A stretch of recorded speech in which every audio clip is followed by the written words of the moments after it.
Thanks, Marjorie, and thanks, Marjorie and Dominique, for your introductions to today's session.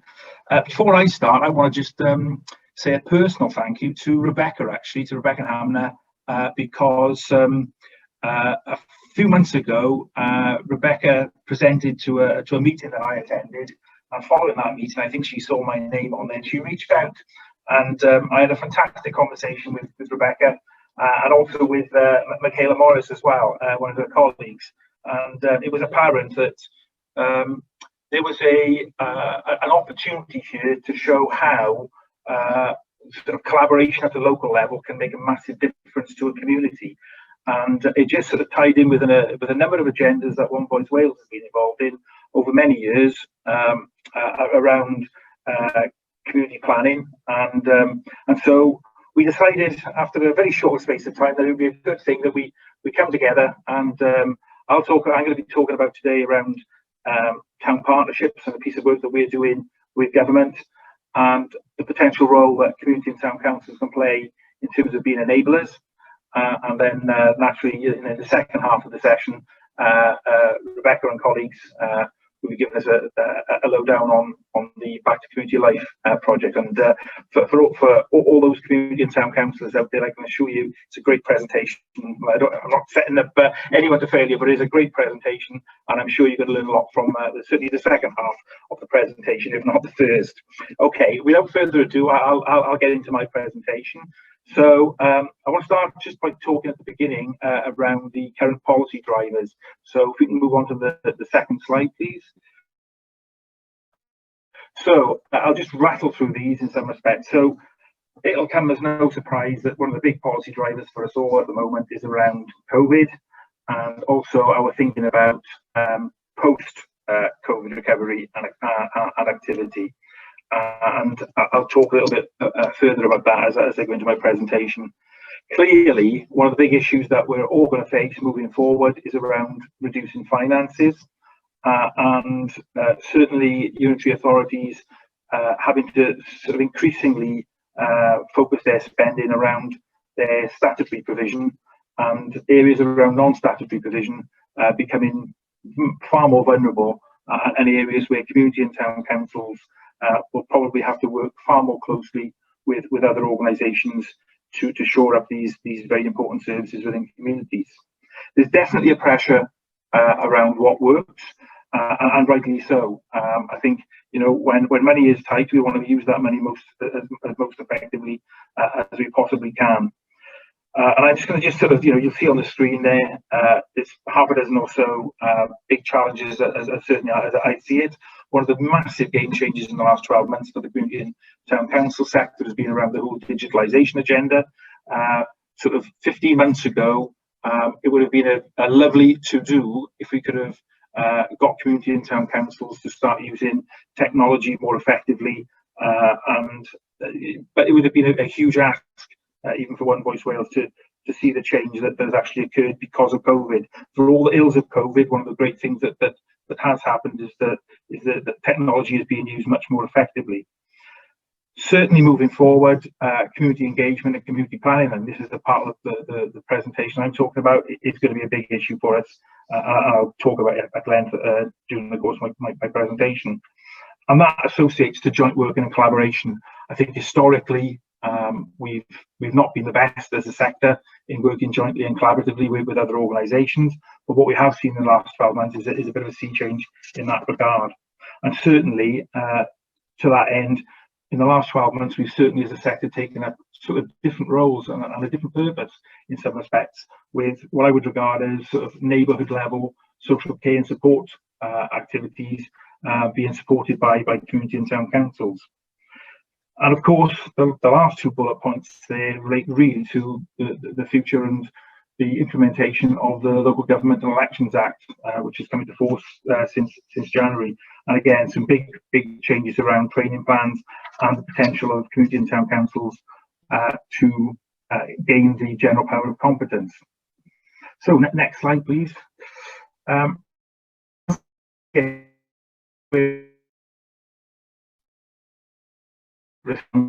To COVID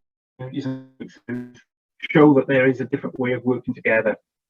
And certainly from the discussions I've had, certainly just before Christmas and post-Christmas, with a full range of national bodies and local bodies that work in communities, sort of community spirit has been reignited. And certainly discussions I've had with colleagues in Welsh Government, we want to harness all the benefits that have occurred over the last 12 months in terms of collaboration between community and town councils, third sector organisations and local businesses.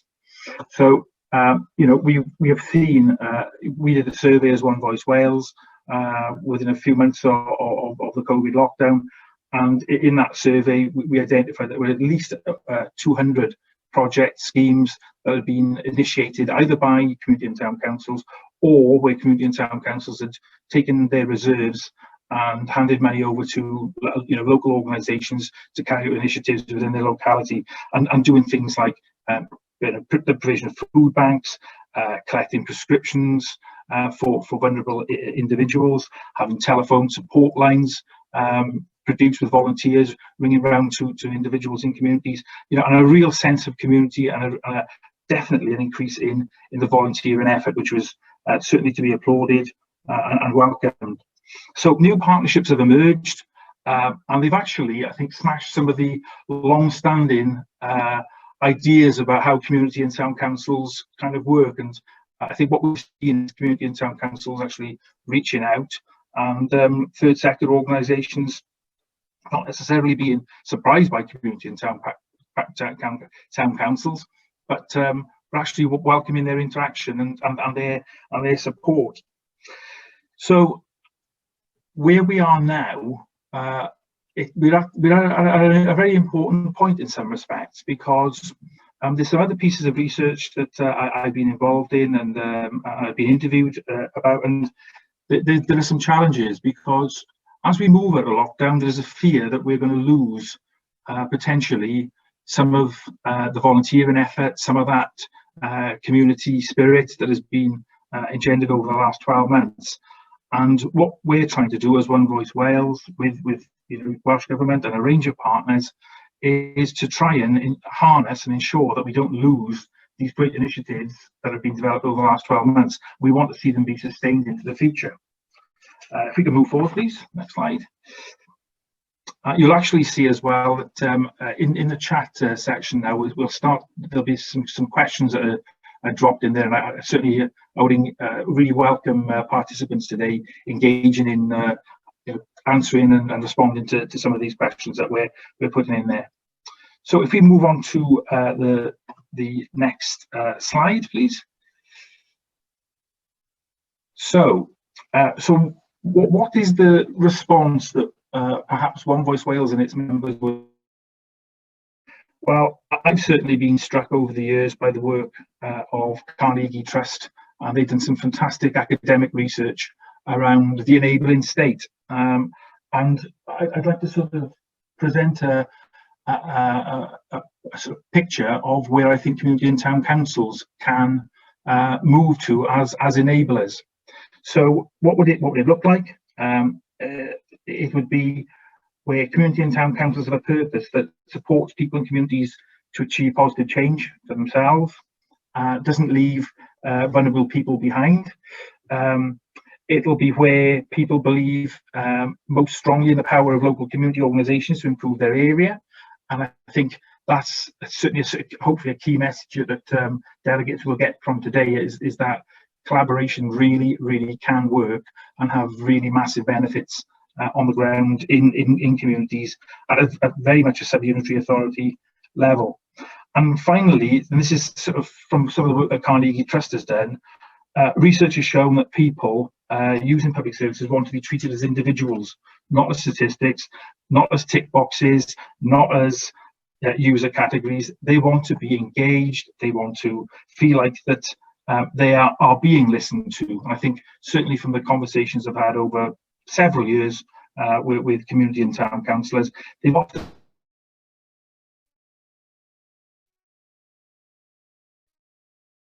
part of a that had already been made before the consultation was being made. So if you move on to the next slide, please. The next slide, and again, this is just if I go forward, yeah, great, thank you. And this one really sort of sets out perhaps where we've been in terms of our activities to date as a public service offering. And you'll see there that you've got the welfare state and then an enabling state offering. So we can go back, please.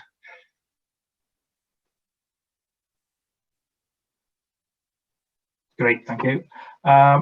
So this is, and there's here we've got 7 sort of key policy areas that would need to sort of change if we're to achieve an enabling state, and where community and town councillors act as enablers within their local communities. So it's a move from target settings to outcomes, to working collaboratively with other organisations. It's moving from the sort of top-down, very much top-down strategic planning that we've had to date, to start talking about bottom-up planning and harnessing the knowledge and capacity of local communities. It's about moving away from just representing people to actually co-producing and participating actively in taking programs of work forward. It's about moving away from perhaps silo mentality, so a community and town council working gloriously on its own, to a community and town council that works with partner organisations and local businesses and third sector organisations, moving away from crisis management to a preventative agenda, and certainly the moving away from the doing to type planning that we've had perhaps historically to a doing with, so where community and town councils work with partner organisations but also work with unitary authorities, maybe public service boards, health boards, much more collaboratively in the future, and very much moving away from just a kind of state provision to a mixed provision where community and town councils are working very much more closely with third sector and local businesses to provide services within their localities. And just before I move off this slide, I know Carnegie Trust did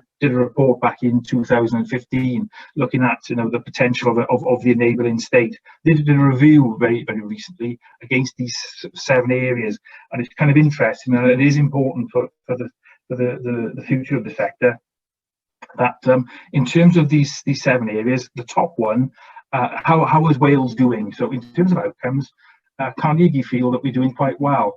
In terms of the sort of bottom-up approach, we're doing not so well, in fact pretty poorly in that regard. In terms of participation and working together, again, Carnegie have sort of assessed the sort of Wales environment as making sort of steady progress, but nothing particularly startling. Around prevention, some very good work being done across Wales. Importantly, around the doing with, it's great to hear that Carnegie think that there's some sort of green shoots here. And finally, in terms of working with the third sector, again, this is an area actually which we're not doing so well. So the bottom-up approach and working with the third sector are 2 areas where we must do better. If we can move on, please. Next slide. So how can community and town councils become enabling bodies? So I'll just rattle through a few of these bullet points here. Certainly by working more collaboratively. We've certainly seen different approaches done by community councils working with third sector organisations across Wales. The next area is certainly by achieving devolution of powers and resources at the local level. Now, there's been a report just been produced that we circulated as One Voice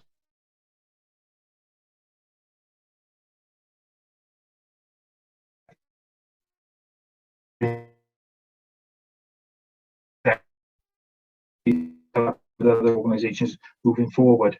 Certainly, we've got to have a big effort, and again, it was highlighted in the previous slide, fresh efforts to increase participation. Now, I know some of our community councils were online today. They've already begun the journey of doing stuff around participatory budgeting, and certainly during the last year, there's been really positive signs of how community councils have really allowed communities to get involved and help to design and deliver services in their communities. The big issue for us, and this is, I can get into the crux now of my presentation, really, is about building common leadership approaches, in which we are offering up as One Voice Wales a model which is around a town or community partnership model, and I'll talk about in the next few slides. And certainly we want to see a greater commitment to investment in prevention and social infrastructure, greater co-production with third sector and local business. And it's a term that I've used a number of times over the years, but we want to see community and town councils create the spaces within which other local organisations can operate collaboratively, and using evidence. I'll touch on that later as well.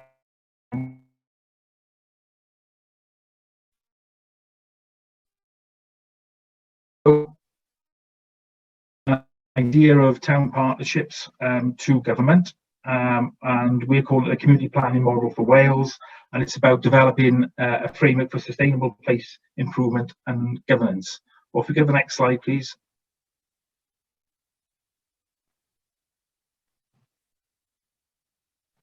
That's great, thank you. So what we're talking about here in essence is a new way of working between community and town councils, third sector and local business. It's an opportunity for, at the sub-unitary authority level, translating Welsh Government policy interventions into manageable practice. We've certainly, as One Voice Wales, welcomed the placemaking policy moves of government to support sustainable communities. But as a sector and working with partners, we need to learn from the experience of other programmes such as Communities First, the Vibrant Places programme around town centre regeneration, and Cynefin, which was around place management. And we need to sort of consider how we can collectively and collaboratively with these other organisations target actions located within a clear framework, operating framework that is understood not only by the democratic body locally, by third sector organisations and local businesses. So we're all talking the same language, and we're all talking about the same priorities and the needs of a locality, and tying it into sort of, you know, the sort of legislative framework that we're all operating within in terms of the Wellbeing and Future Generations Act. We want to use a town partnership to bring to life initiatives at a level where people can see a difference within their communities. And associated to that, we've also got the Planning Act, and there's opportunities through place plans, which is around, you know, land use management, and also through the Environment Act to look at ways of integrating our activity with these other bodies. Next slide, please.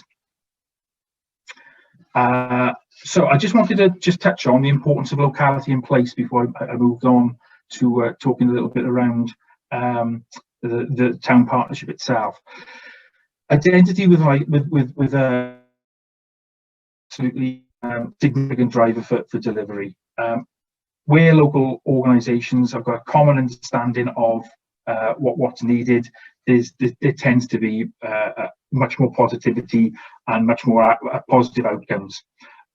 Certainly having a shared understanding of local needs and a feeling of being able to influence local improvement will get more people collectively engaged to make things better. There's, you know, there are certainly from the conversations I've had over the last sort of half a dozen years, there's been they've opportunity to make sense to their own locality, like things are being done to them rather than with them. And as we've seen more recently with the legislation coming in, there's an increasing movement towards regional structures, and we need a system and a framework within which local communities, the organisations that operate at that local level, can actually collaboratively work together. So the proposed approach, this is the next slide, please. I've got a few slides now on how this approach would work within communities. So it's, as I've already stated, it's a time of significant challenge for public service delivery. Definitely an opportunity for greater collaboration around the agenda of place governance across Wales. As I say, we've offered, and some colleagues would have heard me sort of do this sort of presentation many times over the years in one shape or another, asking for a narrative from government about bringing community and town councils, third sector organisations and local businesses and communities together at the sub-unitary authority level. And I think what's happened with COVID is that it's shown that that's actually sort of happened, but not necessarily in a consistent fashion across the whole of Wales. But there's certainly an opportunity by this sort of town or community partnership approach to turn existing planning approaches, which is very much top down, and turn it on its head, and start to sort of think about bottom up approaches and community led activity. Certainly,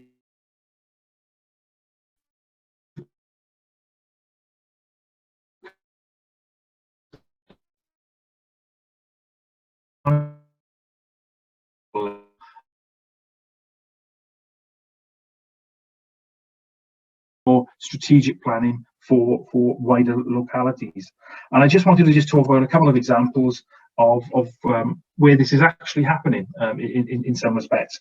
I've referenced on the slide there the Locality Community Partnership, but also more recently I've learned about the fantastic work that Blaenavon Town Council has also done around their Healthy Blaenavon project. And again, through both of the partnerships and the work that those town councils have been involved in, it's really been evident that by working at a very local level, you're sort of better able to have a sense of what's needed and then deliver the right actions at the right level for maximum benefit. Next slide, please. So, in terms of the role of community and town councils, it's absolutely critical that community and town councils are the the democratically accountable body that takes part in this connection between effectively participatory action and democratic action. And I think that what we're trying to achieve is a tripartite relationship between the local public sector body, the third sector, the key anchor bodies, third sector organisations, and the key local businesses within communities. Critical for the community and town council sector will be placemaking with citizens. So it's about creating a local vision. It's about using local assets more effectively. It's certainly around establishing practical projects and programs, and it's very, very much about, in terms of the future, about leveraging the local precept for maximum benefit. What we're talking about in terms of having a town partnership type model, we would like to see this as a preferred funding model for the funders. So when you're going for a big lottery grant, it should be going under the guise of a town or community partnership, so that it's clearly understood that all key actors in a locality are working together to achieve the best outcomes for that community. In the past, we've seen a lot of programs that have been top down, parachuted into communities over a very short time frame, and often, from my experience of talking to community and town councils, some of the programs of work have been done without the knowledge of the community or town council, and then that funding runs out, and then all of a sudden that activity stops immediately. So by actually tying community and town councils into the third sector and local business grant funding programs, hopefully we'll get a much better outcome for the localities of Wales. And at the bottom, I'm going to move on.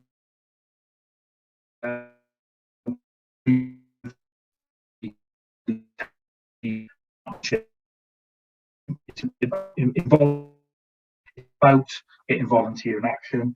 It's about creating a platform for external funding bids, and certainly the mechanism can be used for annual reporting back to local people on progress. The next slide, please.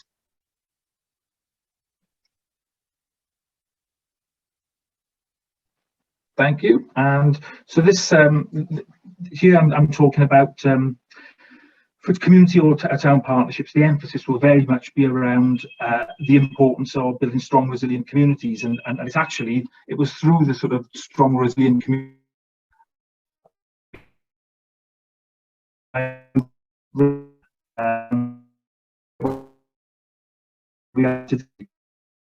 strong. Well, in terms of resilient communities, One Voice Wales has sort of talked about this for a number of years. We put forward our views through to the independent review panel around community and town councils being the owners of sort of place-based services, and certainly having a role in terms of greater local energy production and consumption, about community energy, about more local food production, around money circulating within the local economy. And pleased to say that I know Newtown are on the call today, and they've been very successful around getting some grant money for the circular economy programme. It's very much around local supply chains and supporting local entrepreneurship. I've taken part earlier this week in the Community Ownership Fund, which is a UK fund that's going to be £150 million over the next 4 years, and it's eligible for local business to bid into. But there's certainly a role for community and town council to support this agenda.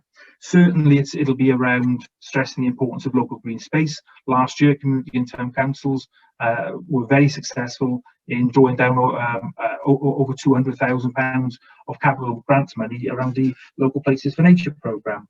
And certainly it'll be around local people benefiting from local natural resources. Next slide, please. There's just a question should have been dropped into the chat bar here around for you to contribute to. So what's the opportunity? Well, One Voice Wales, since probably last June, has been working with a range of support providers, WCCVA, the Federation of Small Business, and we've got a role here in developing this approach, or the suggested approach around the development of town partnerships across Wales. And there's a few reasons why here. So putting support in place for community planning model approach at the heart of all our strategies.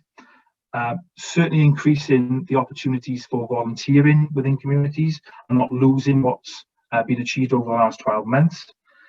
The big challenge for us will be around identifying the skills and capacities that support this sort of community development type activity and support community leaders and community and town councils. It'll be definitely about us lobbying as a collective around ensuring that funding streams are available for community and town councils, third sector organisations and local businesses to make this happen on the ground. And I go back to what Marjorie, our Vice Chair, said at the outset around there needs to be some sort of core funding to enable this to happen quickly across Wales. And certainly that in a sort of post-COVID world, models, these models and the best practice that comes out of it is shared across Wales, so that the level of benefits are maximised in a very short space of time. And again, there's I think in the Padlet that has been referenced earlier, I've dropped a schematic of a town partnership model and what that would look like on the ground. Next slide, please. I'm conscious of the time. I'll try and wrap this up in the next couple of minutes. So in terms of a town or community partnership, I want to talk just a bit about the practicalities. So what are we talking about? We're talking about developing a common community plan understood by the three partner organisations, the community councils, the third sector and local businesses in an area. That community plan will be holistic, very comprehensive in scope. It'll have a 5 to 10 year timeline. That community plan should take into account of the local development plan, local planning policies, and certainly not be a plan that would try to override adopted policies. It certainly should be a plan that should help to influence local housing policies. The whole second homes agenda is very much on One Voice Wales's radar, especially in sort of 8 of the unitary authority areas in Wales. And the community plan should help to influence land management decisions moving forward. And I know a lot of community and town councils will have already bumped into colleagues from HM Land Registry and the work they're doing on registering land assets of community and town councils. And finally, the community plan should actually help the delivery of local services and activities. Over next slide, please. So in terms of the community plan, what will it look like? Well, as it currently stands, there's no standard format because we wouldn't wish it to be prescriptive, because depending on which part of Wales you're in, there'll be different priorities to be addressed. But it'll be for the collective of the democratic body, third sector organisations, local business and co-opted individuals to set the vision for their locality. perhaps I'm suggesting at the bottom of this slide how this could be presented. It would probably be in two parts. One about the consultation that will have been undertaken with your local electorate and local business and local stakeholders, and the conclusions drawn. And then a report can be generated on that. And then as a consequence of that, the collective of democratic body, third sector, local businesses can propose an action plan for the local electorate to understand what they intend to do collectively, when and why, and when it will be achieved. Next slide, please.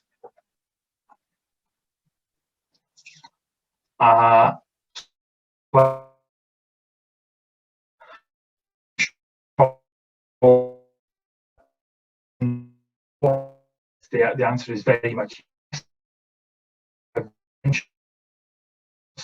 an Arth Town Council an exercise a few years ago. Marjorie, our vice chair, has mentioned the place planning that was done in Gwynedd 10 years ago. The issue is, though, is that we've not necessarily done this collaboratively or jointly with third sector organisations and local businesses, and that's the difference here. And some people will sort of say, well, we've heard all this before, Lynn. Why are you still sort of going on about this? And I think, well, what's happened is, as a consequence of COVID, people have thought that there's different ways of doing things moving forward into the future. And so if we go forward to I think it's the last slide, please, is the reason why I'm pushing this again is because we've got a lot of support. We're pushing now very much on an open door process. The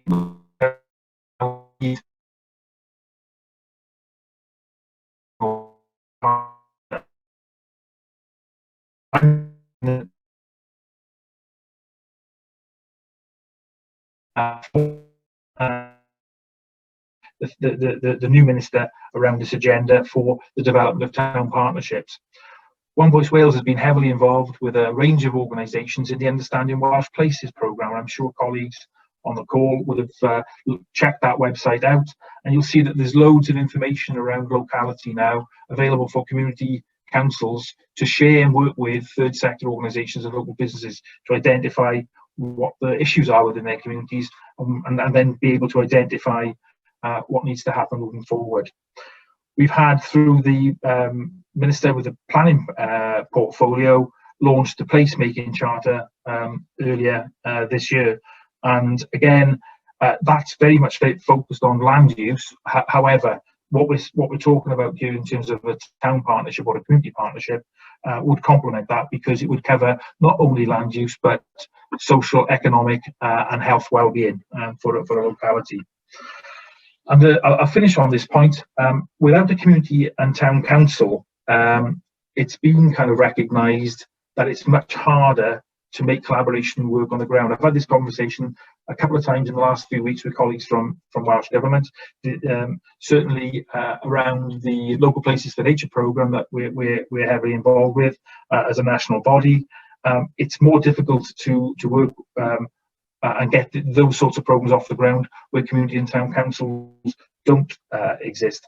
And that was partly why this webinar has been put on, because the conversation that Rebecca and I had very much from the outset was one that it was much harder for Rebecca and the team to get sort of collaboration off the ground without a key community leadership organisation in place in situ within the community that they worked in. And so, we're promoting and pushing the town partnership model. As I say, it's a work in progress with Welsh Government, the WCVA and others at this present time, and it'll pick up pace, I'm sure, now that the elections are out of the way and we've got the new minister in place. So I'll stop at that point. I'm conscious that there's only a few minutes left for questions, but I'm happy to take them now. Thank you very much.